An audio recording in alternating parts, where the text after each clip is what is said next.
Bonjour et bienvenue. Aujourd'hui, on plonge dans la vie d'une icône, une légende absolue, Pelé, Edson Arantes de Nascimento, mais tout le monde le connaît comme Oreille. Le roi du football, oui. Indiscutablement. On va explorer un peu tout ça en s'appuyant sur le texte Pelé, Oreille, le règne durable du monarque du football. L'idée, c'est de voir pourquoi ce titre de roi lui colle à la peau et pourquoi ça dure. Effectivement. Surtout quand on pense qu'à sa mort, on a parlé de fin d'un monde. Et puis, il y a ce record, 3 Coupes du Monde, unique. Alors, qu'est-ce qui le rend si éternel? Pour commencer, il y a ce contraste saisissant, non? Le gamin de 13 corations, Oui, qui joue avec une chaussette pleine de papier et qui se retrouve pro à Santos, à 15 ans. 15 ans, c'est fou. Et ce surnom, Pelé, apparemment il détestait au début. Ah oui, c'est vrai, ouais. Il préférait Edson. Mais cette ascension, elle est fulgurante. Pensez-y. À 17 ans, déclaré trésor national par le gouvernement brésilien. Ah oui, pour qu'il reste au pays. Exactement. C'est énorme comme symbole. Il incarne l'espoir, la réussite possible pour des millions de Brésiliens.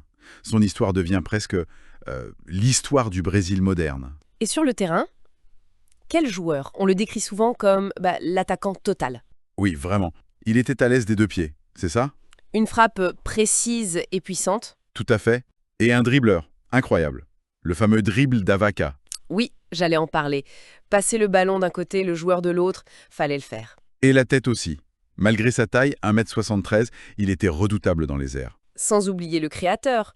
On parle de presque 370 passes décisives. Pas juste un buteur, donc. Non, un vrai meneur.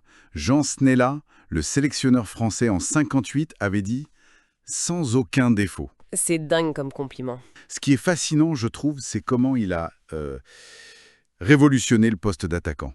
Sa polyvalence, son intelligence de jeu, Il lisait le jeu, quoi. voilà. Un vrai chef d'orchestre. Il n'était pas juste là pour finir les actions. Et puis il y a cette image forte. L'accolade avec Bobby Moore, en 70. Ah oui, un grand moment de fair play. Absolument. Ça symbolise le respect, l'esprit sportif.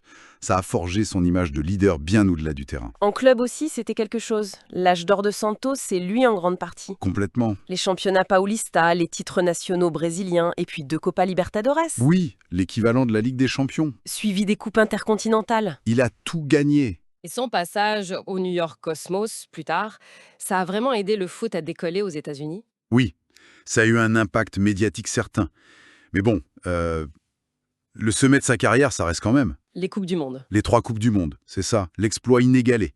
1958, il a 17 ans, il éclate aux yeux du monde. Incroyable. 1962, bon, il se blesse vite, mais l'équipe gagne quand même. Et puis 1966, Ah oui, le cauchemar. un traitement brutal. Les sources parlent de tactique physique extrême. On aurait pu croire que c'était fini pour lui en mondial. Et pourtant, Et pourtant, retour triomphal en 1970, capitaine d'une équipe de légende pour le 3e titre. C'est cette résilience aussi qui forge la légende, non? carrément. Parlons un peu chiffres, même si c'est compliqué. Le Guinness donne 1279 buts.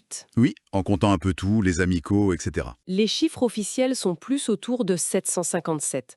Mais bon, peu importe le chiffre exact. Ça reste phénoménal. Meilleur buteur de l'histoire de la Seleção, 77 buts. Et puis, il y a ce moment, Le 1000e but au Maracanaú en 69, iconique. tout est fait. Mais ce qui est aussi frappant, ce sont ses records de jeunesse en Coupe du Monde 58. Ah oui, Plus jeune buteur, plus jeune auteur d'un triplé, plus jeune buteur en finale. Et ces records tiennent toujours. c'est fou. Ça montre une précocité. Un génie presque sans précédent. Arrivé sur la scène mondiale déjà, dominant. Et son influence, elle dépasse largement le foot. Il a été ambassadeur pour l'ONU, l'UNICEF, l'UNESCO, Oui, un engagement humanitaire fort. ministre des Sports au Brésil aussi. Il a défendu la loi Pelé. Une loi importante contre la corruption et pour les droits des joueurs. Il n'était pas juste une image. Et puis, pionnier du marketing sportif, non, la première superstar mondiale du sport, peut-être. Sans doute. Et la reconnaissance a suivi, bien sûr, athlète du siècle pour le CIO, pour Reuters, joueur du siècle pour la FIFA, partagé avec Maradona d'ailleurs. Et le symbole ultime, peut-être. Le mot Pelé dans le dictionnaire portugais. Oui, comme adjectif, pour dire exceptionnel, unique, incomparable.